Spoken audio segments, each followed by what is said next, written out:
呢款咧應該係漳州公交裏面最高級嘅一款車型，就係嚟自廈門金龍嘅 XMQ6112 AGB EVL3，係一款正正經經嘅公路客運車嚟嘅。咁其實呢一款車喺漳州公交入邊咧都係唔算少嘅，佢哋嘅數量咧一共係有56台，並且咧係可以分成2個批次嘅喎。咁第一批車咧就係上線喺2020年啊，佢哋嘅數量一共係有26部，並且都係搭載上海松之嘅空調嚟嘅。目前咧就大量服役喺漳州嘅古雷 G2、G3 同埋漳州嘅23路車入邊，你都可以見到嘅。而第二批咧就係上線喺2021年，佢哋嘅數量一共係30台，並且咧係採用咗美國出品嘅冷黃空調嚟嘅。目前咧大量服役喺古雷嘅 G3、漳州嘅 K3 同埋漳州嘅23路等等，你都可以見到佢嘅。咁所以啊，漳州公交呢2批 XMQ6112 AGB EVL3 最大嘅區別咧就係佢哋搭載嘅空調唔同啦。咁其他配置上基本都係差唔多噶啦，比如前後都係柳州方盛出品嘅車橋，同埋4個轆咧都係空氣懸掛嚟嘅，並且車內咧都係採用2+2嘅客運報告，同埋司機位咧都係由金龍標嘅4幅方向盤同埋機械式儀錶盤，仲有氣囊減震座椅等等嘅配置都係差唔多嘅。咁大致我哋睇完呢一款金龍大巴嘅公交信息之後咧，我哋再嚟睇下佢嘅車型信息啦。呢款 XMQ6112 AGB EVL3 嘅尺寸咧長係11.3米，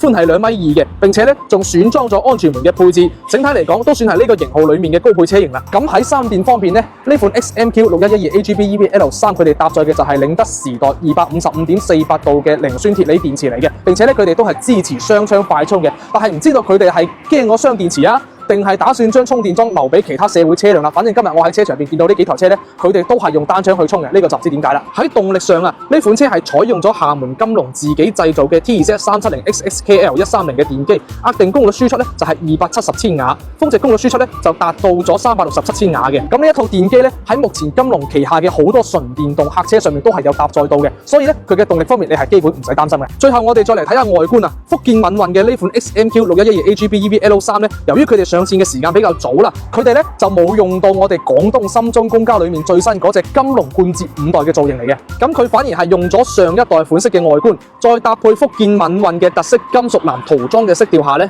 就令到呢款車嘅外觀咧真係好高級啊！而我個人咧都係好中意嘅。最後咧就係呢一款 XMQ6112 AGB EVL3 目前全國嘅好多地方啊，包括我哋廣東嘅中山公交、金華公交、重慶嘅餘運、通化嘅長運、丹東公交等等呢啲地方都係有存在嘅。而福建呢邊咧係因為福建閩運係類似於廣東嘅粵運或者重慶交運嘅性質，係可以覆蓋到全省公交客運業務嘅公司啊。咁啊，由於閩運大規模採購嘅關係啊，咁啊，所以除咗漳州呢邊咧，喺福建嘅其他地方，比如福州、長樂、古雷、連江等等嘅好多地方咧，都係有呢啲車型嘅身影存在噶啦。咁所以對於廈門金龍嘅呢款 XMQ6112 AGB EVL3 嚟講咧，相信好多喺福建本地嘅車迷都對佢係好熟悉噶啦。咁如果有外地嘅車迷想過嚟漳州呢邊體驗一下呢款車咧，都係比較推薦嘅。